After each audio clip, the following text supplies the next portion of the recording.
Hey, in this video I'm going to show you how I made this watercolor painting into this risoprint with the app Spectrolite. This video is for you if you are new to risoprinting and just curious to what it is and how it works, or if you are already experienced but are curious about the app Spectrolite that I used for this project, or if you just, follow my channel and just think, what the hell is risoprinting?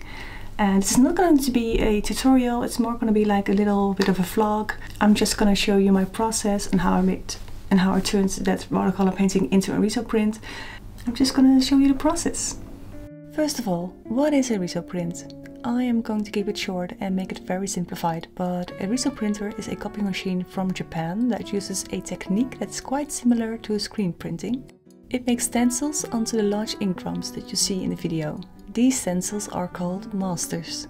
You slowly build up the image by printing every color separately. You need to be really careful with alignment. If the paper just moves slightly, the image isn't properly printed anymore, because the colors won't fit. It really needs to fit like a puzzle.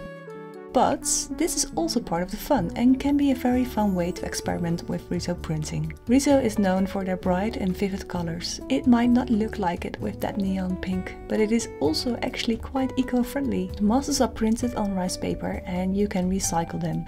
I am by no means an expert on risoprinting though, so keep that in mind. I've just done this a couple of times, so correct me when I'm wrong. So, what did I do? I made a previous video where I made a risoprint that I drew in Procreate on the iPad. I made a drawing with the riso colors and layers in mind. And although I do really like the print, it does feel a little flat. On my research, I found out about the program Spectrolite. It looked like a very easy way to try out printing an analog picture. Because with risoprinting you can play around with the opacity of each color. So you can also blend them. That way a 50% yellow and a 50% pink can turn out orange, so you get one color for free. I just find that hard to figure out myself, so this program to me sounded too good to be true. And so I decided to put it to the test.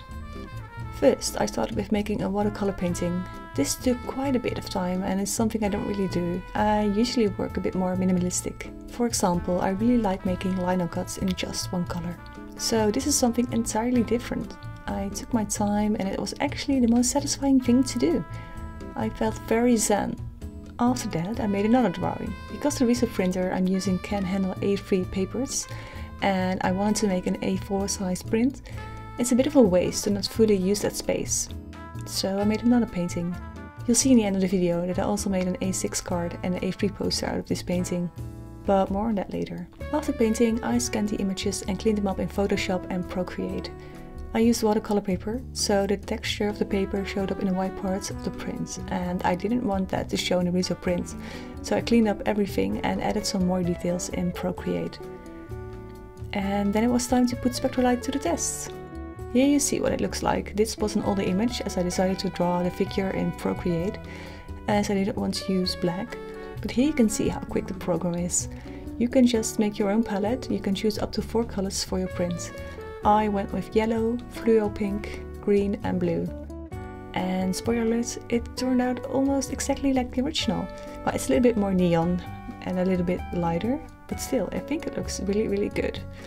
So this is of course also the downside of this program. It leaves little room for experimentation, so I wouldn't use it all of the time, but for something like this it was really good.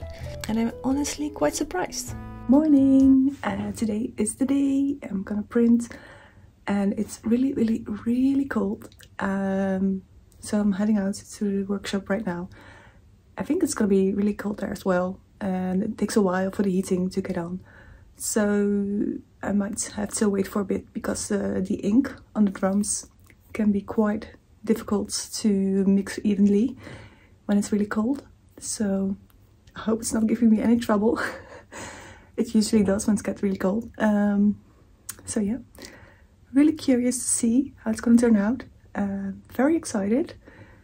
I am going to try and film a little bit of my process, but it's also some sort of open house, so it's going to be a little awkward to just film myself. So I'm just see how it's going to turn out. So yeah, let's go.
am a little less pleased with this one. As you can really see, I use like a watercolor paper for this, and you can really see the lines into the leaves, and I thought I wouldn't mind, but I don't really like the look with risoprinting, because risoprinting will make it look a little bit more soft. So I'm not a big fan of that one, but you know, it's all about the experiment. Overall, I am very, very, very pleased and so happy with this. One thing that I wanted to discuss, and this is interesting if you want to risoprint yourself, is how different it looks on different kind of papers. I always use this one, which is a Biotop unbleached thick paper. I think it's 250 grams. You can also see it's a little misaligned. And I also tried this one, which is a thinner paper, so it looks cheaper, but you can really see a difference. This is the EOS, I'm not sure what it's called, I think it's just called EOS, and the color is so much richer on this one. And the weird thing is, I didn't notice it at first until a few days later. The ink was even more deeper than it was just printed. So with this paper, it really sucks in the ink, and I think that's really great. So I hadn't thought it would make such a big difference, but it does. So for the future prints, I will all print it on this paper because it's my preference. But I also printed like little cards, and then you'll really need to figure paper. So it's a bit of a, well, hit or miss, I guess. But also it's also very interesting to experiment with. Another thing to keep in mind is if you go risoprinting, it is quite expensive because you have to pay for every master that you make on every drum roll. So, drum roll, ink drum. So you pay for that, you pay for every master you make, and then you pay also for every color you print. So for one poster you pay like 4 times for every color, because I use 4 colors, so I used for every print on every kind of, like this one, let's say a master. So you may pay a master, that's like €2 or so per color. So to print something like this, let's say 15 of these, you pay at least €8 for just the masters, and then you'll pay for the paper, and you'll also pay for every print you do per color. Yeah, so you pay 4 times for printing as well per poster. I think I paid like €20 for maybe 15 of these, which is still cheap because I did it myself and I didn't have to pay for the workshop rent. You usually have to pay for that as well. So keep in mind it is expensive to do, and it is, unless you have like a really, really big, large edition, I guess. If you can easily print hundreds of them, and then it will be really cheap. It really would, like really, really cheap. But I really don't know if I'm gonna sell this. Maybe 2 or 3. That would be nice. And it was also an experiment, so I didn't want to print too many. But overall, it's way cheaper to print a lot than just like print 2, because that would be a bit of a waste of your master, or masters. In my case, I made 4. So that's another thing to keep in mind. However, I do think it's really fun, and I would definitely recommend you trying out risoprinting yourself. Lots of printmaking shops have workshops or anything like that, or at art schools. I think it's such a fun way to experiment, and it's so quick and easy as well. You can also use the copy machine part of the copy machine. It also has like a flatbed, I think you call it, where you can just scan an image. So you can also work like analog and just put something on a scanner and just risoprint that. So anyway, overall I would say I'm very pleased and I'm very happy with the results, and I'm definitely gonna use the app Spectrolite more. To me it's really an eye-opener, and I had not expected it to look like this. So yeah, overall very pleased, and I hope you like it, and just let me know what you think of the prints. And I also have a little web shop, which I will link in the description box below. I don't really send to many places outside of Europe, or not even inside Europe. But if you really want one of these prints and you cannot buy them from the web shop, please send me a message. I will do what I can. Please let me know what you think of it. And I am very pleased with the results. And I think I like the A4 size the best. And I think they're very pretty. Thank you for watching, and let me know if you have any experience of risoprinting, or if you'd like to risoprint.